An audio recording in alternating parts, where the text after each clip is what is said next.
হরে কৃষ্ণ। ওম নমো ভগবতে বাসুদেবায়। ওম নমো ভগবতে বাসুদেবায়। ওম নমো ভগবতে বাসুদেবায়। শ্রীমদ্ ভাগবত তৃতীয় স্কন্দ স্থানম সৃষ্টি স্থিতি চতুর্দশ অধ্যায়। সায়ংকালে দিতির গর্ভধারণ। শ্লোক ৩৪। শোন প্রসীদতাম বাম ভগবানুর্বনুগ্রহ বেদ সাপ্যনুকম্পানাম স্ত্রীণাম দেব সতীপতি। অনুবাদ: তিনি আমার ভগিনী সতীর পতি হওয়ার ফলে আমার ভগ্নিপতি, তাই তিনি আমাদের প্রতি প্রসন্ন হন। তিনি সমস্ত রমণীদের পূজনীয় প্রভু। তিনি সমগ্র ঐশ্বর্যের বিগ্রহ এবং অসীব্য বেদেরও ক্ষমার্হ রমণীদের প্রতি তিনি কৃপা প্রদর্শন করতে পারেন। শ্লোক ৩৭।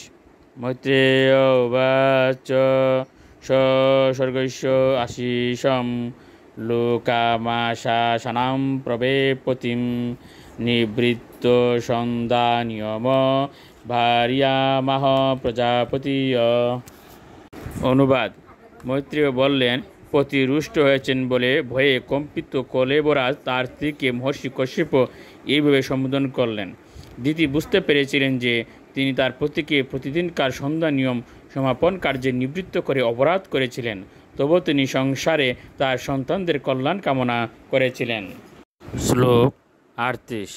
কশ্যপ উবাচ ও প্রায় তাদ আত্মনস্তে দোষাদ মুহূর্তিকাদুত মত নিদেশাতি চারেন দেবানাম চাতি হেলনাথ। অনুবাদ: বিদ্বান কশ্যপ বললেন, যেহেতু তোমার চিত্ত দূষিত ছিল, সন্ধ্যাকালীন মুহূর্ত ছিল অপবিত্র, তাছাড়া তুমি আমার আদেশ লঙ্ঘন করেছ এবং দেবতাদের অবজ্ঞা করেছ, তাই সব কিছুই অশুভ ছিল।